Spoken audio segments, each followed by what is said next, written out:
Maybe you're thinking, which Lazarus? After all, the name Lazarus appears in two different Gospels. Well, I'll answer that question also. Let's look at Luke 16, verse 19, where we have a parable that reads, There was a certain rich man which was clothed in purple and fine linens, and fared sumptuously every day. And there was a certain beggar named Lazarus, which was laid at his gate full of sores. You know this parable as the rich man and Lazarus. But if you've had an opportunity to witness to someone concerning these verses, some will say this is not a parable. The scenario goes something like this. You're trying to show some wonderful truths of God, like the ransom for all or the resurrection of all and the kingdom, which oppose the doctrine of eternal torment in a burning hell. Eventually, this parable comes up as proof that God will burn and torture people in hell forever. You object and say, no, it's a parable, it's symbolic, pointing out the symbolism showing Israel's period of favor and disfavor. Then, realizing that parables are in fact symbolic, they object and say it's not a parable. And then they say it can't be a parable because proper names are never used in parables. Does using a proper name in a parable prove that this is not a parable? I don't think so. Nonetheless, we want to look at why Jesus used the name Lazarus, regardless of whether or not it's a parable. Hence the title, Why Lazarus? After all, after all, it could have been the parable of the rich man and the poor man, without altering the meaning, showing Israel's period of favor followed by a period of disfavor.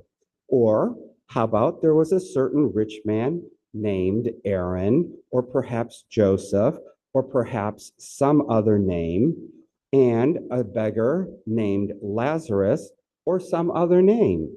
Jesus could have used any name or no name for either the rich man or the beggar. So why Lazarus just for the beggar? Normally, in the construction of a story, a name would be used for both characters, but here just the beggar is given a name. This is a bit unusual. This parable, the rich man and Lazarus, is really the last parable in a series of 5 parables given by Jesus to the Pharisees, starting in Luke 15.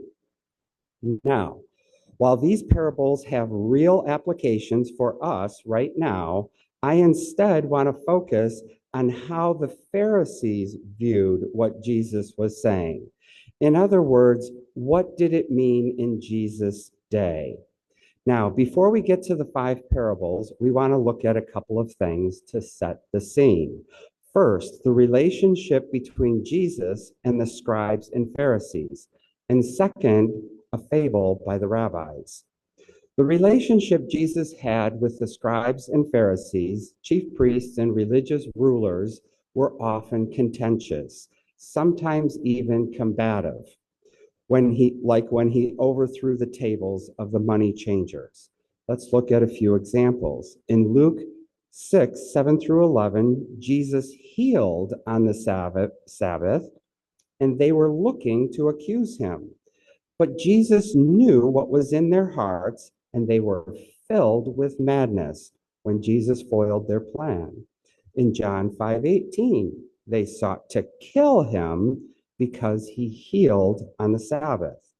In Matthew 22:15, they tried to entrap Jesus with questions about giving tribute to Caesar and the resurrection. On the other hand, Jesus was not afraid to criticize them publicly, calling them hypocrites in Matthew 23. He pointed out their faults, their lack of faith, their error, their holier than thou attitude in very condemning language directly to them. A supposedly uneducated person going directly to the highest level. It was unheard of in that day. And if that wasn't enough, they had to contend with Jesus' rising popularity. Jesus was rightful in criticizing them, and they were looking for faults in Jesus. By understanding this relationship, we can better understand why Jesus told them these 5 parables, so they could amend their ways and take corrective action. The second thing I'd like to touch on before we get to our series of 5 parables is a fable from the writings of the Pharisees. They had a book called the Babylonian Talmud of the Jews. In this book, there's a particular fable that was written while the Jews were in Babylon. And their story is quite similar to the rich man and Lazarus. In fact, it's obvious Jesus was drawing upon it. In this story, there is a priest named Eliezer and a beggar named Lazarus. And when they die, Eliezer, the priest, goes to Abraham's bosom, and Lazarus, the beggar, goes to Hades. Now, first, we notice the priest goes to Abraham's bosom. This is a book written by priests, and they have themselves going to their father Abraham, a place of favor. This is how they viewed themselves. The beggar Lazarus, they have going to Hades. In their story, those who were publicans, tax collectors, anyone they looked down upon or that didn't conform to their rules, they put in Hades.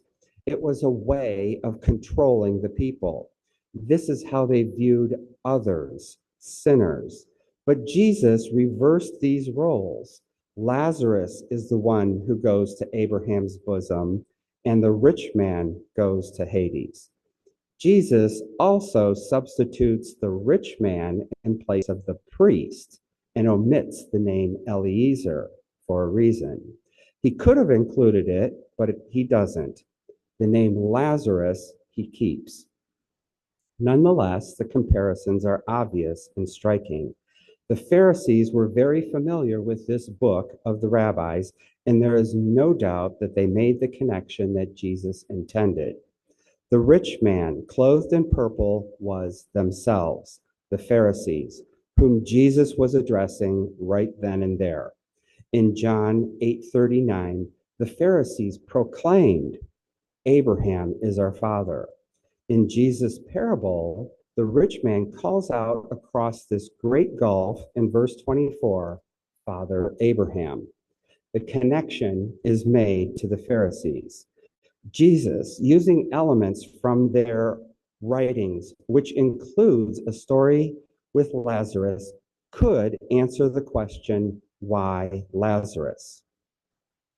But I think there's even more to it. And that would be a short talk. And I think we have some more time. So let's dig a little deeper. Let's look at these parables beginning in Luke 15. Keep in mind the contention between Jesus and the scribes and Pharisees and this fable written by the rabbis. Remember, we want to look at them from the Pharisees' viewpoint. That's who Jesus was speaking to, and his point was to show the scribes and Pharisees the errors of their ways. And in these, as always, he picked the most opportunistic time to make his point. In verse 1 of Luke 15, we find the common people, the publicans and sinners, drawing near to Jesus to hear him, to listen. Notice that they were drawn to Jesus. They were those who did not find favor with the scribes and Pharisees, but still had an interest in seeking truth, interested in the things of God.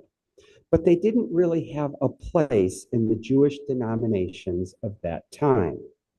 We could almost say they were lost. In verse 2, we read, And the Pharisees and scribes murmured, saying, "This man receives sinners and eats with them." This murmuring and their attitude, it's this murmuring and their attitude that Jesus uses as a springboard into these next few parables. And so Jesus begins with this parable of the lost sheep. In this parable, there are 100 sheep and one is lost. The shepherd leaves the 99 saved sheep and looks for the one lost sheep. And when he finds it, there is great rejoicing. How is this a lesson to the Pharisees? They were shepherds over the flock of God. Were they tending their flock? Were they were they doing their duty as shepherds? Were they looking for the lost sheep? No. The lost sheep are those sinners referred to in verse 2. They said of Jesus, he welcomes sinners and eats with them. They had deep disgust for these ones. The Pharisees should have been looking for these lost sheep, the sinners, reaching out to them, to their own brethren that were lost. Instead, they were building walls between themselves and the sinners. They didn't even want to go near sinners. The parable ends with, there will be more rejoicing in heaven over one sinner who repents than the 99 righteous persons who do not need to repent. It is clear the sinner is that lost sheep, the same sinner in verse 2. Do you see how Jesus responds with the perfect parable for the situation? It's clear he's speaking to the Pharisees, and he's telling them that they are lousy shepherds. There's a quick lesson here before we go on to the second parable. Just as the Pharisees were supposed to be shepherds to their flock, we also must be shepherds to each other, looking out for one another, not choosing who our brothers and sisters should be. Are we building walls?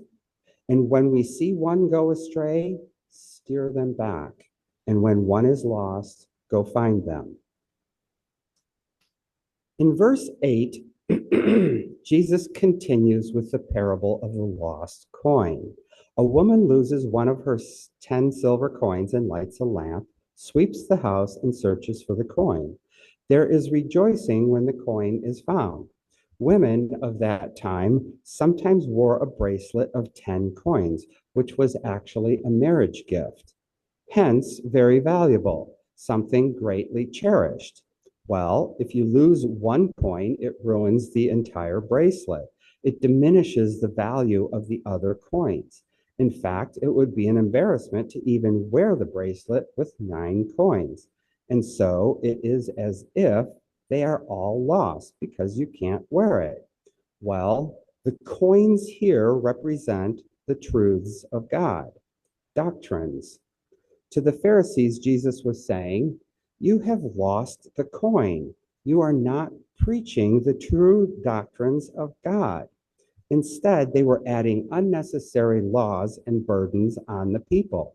And because the entire bracelet must be put away when you lose just one of the coins, Jesus is saying, you don't have any truth in what you are preaching. It is as if they have lost all the coins, really truths. He's also telling them that they are in the dark. They need to light a lamp in order to find the truth. Lighting the lamp shows a desire to find the truth, which they were lacking, and sweeping the house means removing the dirt of human doctrines, traditions, and burdens. How quickly can the truth be lost when just one coin is lost? When one error is introduced, like the doctrine of the immortal soul or eternal torment, this quickly leads to more errors, error upon error. Soon there's little truth left, and soon the bracelet is no longer worn. This is quite a condemnation of the Pharisees by Jesus. For us, we want to remember how important God's doctrines are to us and never lose them. I could make a long list of essential doctrines pictured in the 10 coins, but I'll mention just one coin in particular, the ransom for all and the kingdom of blessings for all that Jesus' ransom sacrifice provides. We don't want to lose any coins, but for sure, don't lose that one. Keep your coins close to your heart. Let them guide you. Parable 3 in this sequence is the parable of the prodigal son, starting in verse 11. Luke 15:11. In this parable, a man had two sons. The youngest asks for his inheritance and goes off and squanders it. And when his situation becomes so dire, he decides to return to his father with a repentant attitude and just become like one of his servants. But his father prepares a big feast and restores his sonship. The older son is angry at his father and complains. But the father says of the younger brother, he was dead and is alive again. What was Jesus telling the Pharisees? The Father represents God, always willing to accept a repentant heart, despite their sinful ways, here represented by the younger son. The older son represents the Pharisees. The oldest son always gets a larger inheritance. The Pharisees had the richest benefits from God. They were in a position of higher understanding than the sinners. But what did they do with their greater blessings? Well, they did remain with the Father, but really only outwardly. They are quick to proclaim, Father, I am with you, working for you, claiming to do the Father's will. But their true character was revealed in their attitude when the youngest son returns. The Pharisees are quick to point out the sins in others while making sure everyone was aware of their good deeds. This reminds me of Jesus' words in Luke 18:30, where he says, there is more righteousness in those who repent. Jesus was telling the Pharisees, what's on the inside that counts, not the outward show. And that the sinners who repented, the younger son, will get the fatted calf at the feast and deserves it more than the Pharisees, the older son. The older son should have been looking for the younger and should have been the one to welcome him back. After all, it was his brother. But the Pharisees were not even willing to reach out to their own brethren. They were put in a position to minister to the whole Jewish nation, but they were more interested in their own inheritance. Well, this message must have warmed the hearts of the sinners and publicans who were also there listening to Jesus, to know that even if the Pharisees were unwilling to minister to them, that God was willing to bypass the Pharisees and receive them back. Now, a lesson for us. Remember how the father was rejoicing greatly when his son returned? Shouldn't we also rejoice when one of our brethren returns to us with a repentant heart? Aren't they our own brothers and sisters? Brethren, don't be slow to welcome them back. Are we rejoicing, or are we judging them like the Pharisees and rejecting them like the Pharisees? Rejoice when you see a repentant heart. This excitement shows a proper attitude of our heart. The next parable, the fourth one in Luke 16:1, is the parable of the unjust steward. In this parable, the steward had charge over his master's good, and he was doing a poor job and was about to be fired. And in order to save himself, he decided to give a good deal to all his debtors. That way, he would have some friends after he was let go. So he's kind of smart. He was willing to use whatever means were at his disposal to plan for his own future well-being. Like the unjust steward, The Pharisees piled heavy burdens or debts on others while pretending to be devoutly religious. But the master, God in this case, knows what the steward is doing. You can't fool your master when your master is God. And this is what the Pharisees were trying to do. To the Pharisees, Jesus was saying, there are going to be consequences to your actions. And because of their failures, they were about to lose their position. They won't be stewards over God's goods for much longer. The lesson we'd like to point out for this fourth parable is we have consecrated to do God's will and follow Jesus, and we are stewards over what God gives us. We have to be good stewards as well. We can't fool God. He's watching our consecration, so we need to be diligent in all that we do. This principle is clearly stated in verse 11. Reading from the NIV, it says, if you have not been trustworthy in handling worldly wealth, who will trust you with the true riches? You must prove yourself with your earthly affairs in order to be entrusted with heavenly riches. Well, what do you think the Pharisees did with all this information that Jesus gave them in these parables? They should have realized that they were in trouble, as shown by the progression in these parables. They were lousy shepherds over their flocks, as shown by the lost sheep. They did not have the truths of God, shown by the lost coin.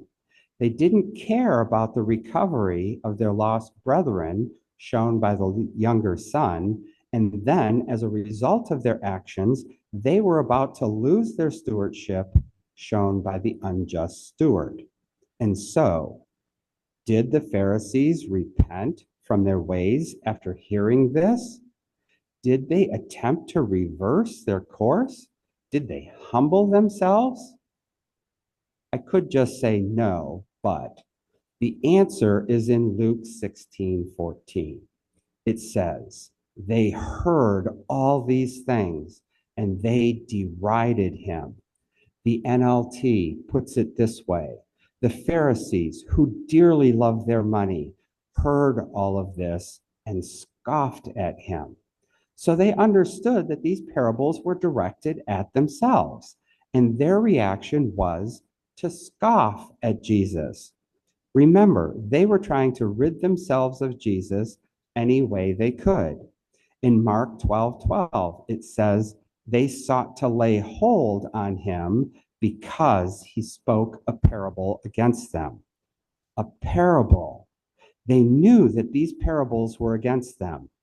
In John 8:40, Jesus says, but now you seek to kill me, a man which has told you the truth. So after deriding Jesus, following these four parables, perhaps thinking that Jesus was finished, Jesus gives them one more parable to cap it off. The parable of the rich man and Lazarus. After introducing us to the rich man, clothed in purple, living sumptuously, and the beggar, Lazarus, desiring crumbs from the table, and dogs licking his sores, both die. And Lazarus goes to Abraham's bosom, and the rich man goes to Hades in torments, where he asks Father Abraham to send Lazarus with a drop of water to cool his tongue. Abraham, calling him son, replies that he can't do that and that there is this great gulf between them. So the rich man asks to send him, referring to Lazarus, to his 5 brethren in order to avoid this place of torment. And Abraham replies, they have Moses and the prophets to hear. Then in verse 30, the rich man responds, no, if you send someone from the dead, again referring to Lazarus, they will repent. And then finally, Abraham tells the rich man, If they don't hear Moses and the prophets, they won't be persuaded even if one rose from the dead. Remember, they knew that Jesus used parables against them. They called Abraham their father. In this parable, the rich man calls out Father Abraham. They knew that they were the rich man in Jesus' parable. But Jesus puts them as the rich man in Hades, in torments, and Lazarus, a beggar, in Abraham's bosom. This was appalling to them. And he closes the parable with, they will not believe even if one rose from the dead. What did the Pharisees think of that? Jesus was implying that their faith was so weak that even if someone was risen from the dead, they wouldn't believe. Well, did the Pharisees themselves actually ask for someone to be raised from the dead? No, they wouldn't ask this of Jesus. It was Jesus who, in a way, put these words in their mouths in the parable to demonstrate the Pharisees' lack of faith. In other words, using the rich man, Jesus puts these words in the Pharisees' mouth. Send him, Lazarus, from the dead. Well, how could someone in that position, priests, have so little faith? It seems impossible. Can you prove it? In this case, it was true. Jesus said it. Could he prove it? I think Jesus did prove it in this parable. He put these words in their mouths, send Lazarus from the dead. Then, just several weeks to a month later, what did Jesus do? Jesus actually raised Lazarus from the dead. He raised the real Lazarus, Mary and Martha's brother, as recorded in John 11. Did the Pharisees believe? No. Well, I think they had several weeks to a month to ponder and discuss Jesus' words in these 5 parables, most likely looking for something to catch him on. But perhaps most disturbing was the parable of the rich man and Lazarus, with themselves going to Hades, and that they wouldn't believe even if someone arose from the dead. So let's look at John 11:42 through 44, where Jesus raises Lazarus. First, Jesus prays to his Father and then says at the end of verse 42 that they may believe that thou hast sent me. And when he had thus spoken, he cried with a loud voice, Lazarus, come forth. And he that was dead came forth. Imagine seeing a miracle like that. Surely everyone who witnessed that would believe in him, but not so. In verse 45, it says, Then many of the Jews which came to Mary and had seen the things which Jesus did believed on him, but some of them went their ways to the Pharisees and told them what things Jesus had done. These were spies sent by the Pharisees. Try to picture this. The spies returning to the Pharisees, telling them that Jesus raised someone from the dead. What would be their reaction? They must have been stunned. How many people saw this thing? Many. Did it really happen?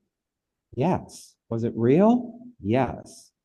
But the real shock must have been when they heard who was raised from the dead, Lazarus. Jesus, within the context of this parable about Lazarus to the Pharisees, not only foretold the raising of a dead person, but predicted who it would be, Lazarus. The Pharisees didn't know it when they heard the parable. Only after Jesus was raised did they realize that Jesus foretold this event. But Jesus knew what he was going to do when he told them the parable. He knew that he would soon raise someone and he knew it would be Lazarus. You know, it was a big enough problem for the chief priests and Pharisees with the stir this would have caused of raising Lazarus from the dead. But to predict it ahead of time, to them, it was almost as if Jesus was trying to humiliate them and embarrass them. But no, actually, Jesus was trying to wake them up, to rattle them so that they could change their course. Does this remind you of someone? Pharaoh. When his heart was hardened after the plagues, Moses told Pharaoh in advance what was going to happen. And was he persuaded after the plagues? No. Were the Pharisees persuaded after Lazarus was raised? No. Their hearts were hardened just like Pharaoh. And in verse 53, it says they plotted to take his life. Why Lazarus? This is why. The name Lazarus in these two Gospels is not a coincidence. Now, I think that the parable of the rich man and Lazarus, when Jesus predicts to the Pharisees that he would raise Lazarus from the dead in Luke 16, occurs several weeks to a month before he actually raises Lazarus from the dead as recorded in John 11. Let's look at that. Did they both occur close in time near the end of Jesus' ministry? First, prior to the five parables in Luke 15 and 16, in Luke 13, 6 through 9, we have the parable of the barren fig tree, where Jesus says, "Behold, these 3 years I come seeking fruit thereon and found none." This corresponds to the first 3 years of Jesus' ministry looking for fruits from the nation of Israel. This parable only could have been given at the 3-year time of his ministry. Placing the parables of Luke 15 and 16, including the rich man and Lazarus, in the last 6 months or less of his ministry. Second, I think we'd all agree that the raising of Lazarus in John 11 happens shortly before Jesus was crucified. Nonetheless, prior to this, in John 10:22, Jesus attended his last feast of dedication in December, about 4 months before his death. So this places both the parable with Lazarus and the raising of Lazarus very late in Jesus' ministry prior to his crucifixion. Also, the rich man and Lazarus parable had to occur before the raising of Lazarus because Jesus was active publicly with the Jews when he told them the parable. But after he raised Lazarus from the dead, we are told that he no longer moved among the Jews. So the parable came first, I think, several weeks to a month before he actually raised Lazarus from the dead. Let's look at one additional point. Why the rich man? Jesus replaces the priest, Eliezer, from the Pharisees' fable with the rich man in his own parable. Why? Calling them rich was not a compliment, but it was the truth. They were rich, clothed in purple and eating well. To the Pharisees, to be called rich, especially by Jesus, was dishonoring. They expected respect. They were the class of privilege. Remember, they really thought of themselves as priests. They thought their fable was accurate and that their description of themselves as priests was a proper description, and they liked it. But it was a description of how they saw themselves, and Jesus was telling them, that's not how God sees you. Isn't that what really matters? It wasn't by accident that Jesus used this title, the rich man. He could have used a proper name or another title or kept the word priest, but he didn't. and the title rich man fits them so well. And omitting the name Eliezer puts the focus on the name Lazarus, which was Jesus' intent. So let's summarize. Why Lazarus? This study for me began when I was challenged by some individuals when witnessing on this parable of the rich man and Lazarus to show that this parable is not about a burning hell, but rather correctly showing a dispensational change where the Jewish nation enters a period of disfavor and the Gentiles are favored. And I had the opportunity to present this detailed explanation to show how Jesus, speaking to the Pharisees, used these four parables to set up the rich man and Lazarus to show this dispensational change. And it has been very helpful. So I hope that these thoughts help you as well. Within these parables, he gave us many lessons to help us on our walk, perhaps more than anything else to simply not be like the Pharisees. And within these parables, he showed the Pharisees their gross errors and the consequences that were about to take place. And within these parables, he not only predicted the raising of someone from the dead and who it would be, but also that they wouldn't believe. There's only one parable in which Jesus uses a proper name, and it's not by some random chance that he used the name Lazarus. He raised Lazarus from the dead just after giving them the parable where the rich man, who Jesus clearly intended to represent the Pharisees, asked for Lazarus to be sent from them to them from the dead. What more evidence could they have asked for? You know, there's a huge irony to all this. They wanted to kill Jesus in order to save the nation. And by killing Jesus, their nation was left desolate and they were scattered. Pride. The Pharisees had plenty of it. Even a little is not good. Let us be diligent in avoiding the pride of the Pharisees as we seek to follow our pattern, Jesus. One more thing. The raising of Jesus, the raising of Lazarus pictures the good tidings of great joy, which shall be to all people, which is the resurrection of the whole world of mankind in that kingdom which we look forward to and earnestly pray for. Always be kind and humble, and may the Lord add his blessing.